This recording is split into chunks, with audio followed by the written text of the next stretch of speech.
July 21.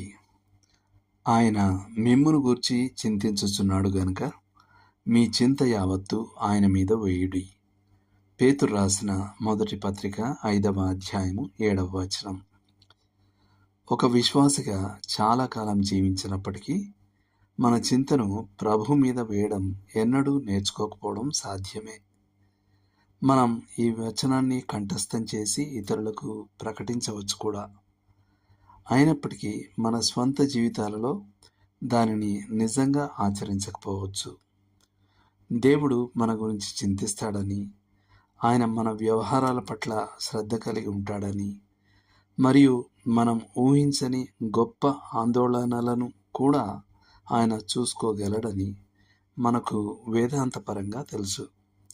అయినప్పటికీ మనం రాత్రుళ్ళు మన పడకలలో అటూ ఇటూ దొర్లుతూ, చింతిస్తూ, ఆందోళన చెందుతూ మరియు అత్యంత వ్యర్థమైన విషయాలు ఊహించుకుంటూ ఉంటాం. నాకు ఒక స్నేహితుడున్నాడు.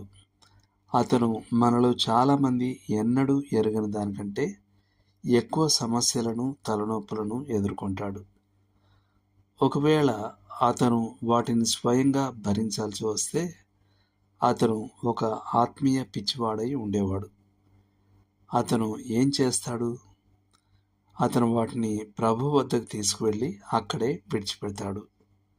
మోకాళ్ళ మీద నుండి లేచి పడకలోకి వెళ్ళి ఒక కీర్తనలోని కొన్ని చరణాలను పాడి ఏమాత్రం ఆలస్యం లేకుండా నిద్రలోకి జారుకుంటాడు. బిల్ బ్రైట్ ఒకసారి లీరాయ్ ఈమ్స్తో, లీరాయ్, నేను మొదటి పేతురు 5:7లో గొప్ప ఓదార్పును కనుగొన్నాను. నా స్వంత జీవితంలో నేను ఒక తీర్మానానికి వచ్చాను. అదేమనగా నా భారాలను నేను మోయాలి లేదా యేసు మోయాలి. మేమిద్దరము వాటిని మోయలేం, మరియు నేను వాటిని ఆయన మీద వేయాలని నిర్ణయించుకున్నాను అన్నాడట. ఈమ్స్ దానిని ప్రయత్నించాలని నిర్ణయించుకున్నాడు. అతను ఇలా రాశాడు: నేను నా గదికి వెళ్ళి ప్రార్థించడం ప్రారంభించాను.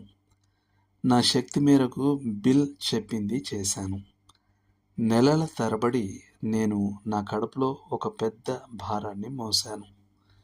ఆ భారం తొలగిపోవడాన్ని నేను వాస్తవంగా అనుభవించగలిగాను. నేను దేవుని విడుదలను అనుభవించాను. సమస్య తొలగిపోలేదు. ఈరోజు వరకు కూడా అది తొలగిపోలేదు. కానీ భారం పోయింది. నేను ఇకపై నిద్రలేని రాత్రులు గడపడం లేదు. ఏడుస్తూ నిద్రపోవడం లేదు. నేను నిజాయితీగా ఆ భారాలను ఆనందకరమైన ఆత్మతో, కృతజ్ఞత గల హృదయంతో ఎదుర్కోగలను. మనలో చాలామంది ఇలా రాసిన వానితో ఏకీభవించగలం.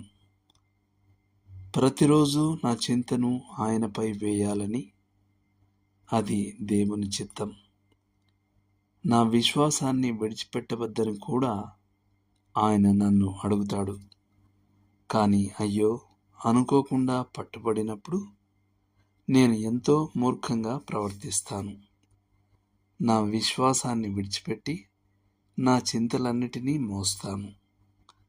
మరియు అన్ని సమయాలలో రక్షకుడు మనతో ఇలా అంటున్నాడు: నీవు ఒక్క చింతన కూడా మోయవద్దు. ఒక్కటి కూడా నీకు చాలా ఎక్కువ. పని నాది మాత్రమే. నీ పని నా యందు విశ్రమించుటే. దేవుడు మిమ్మును దీవించునుగాక.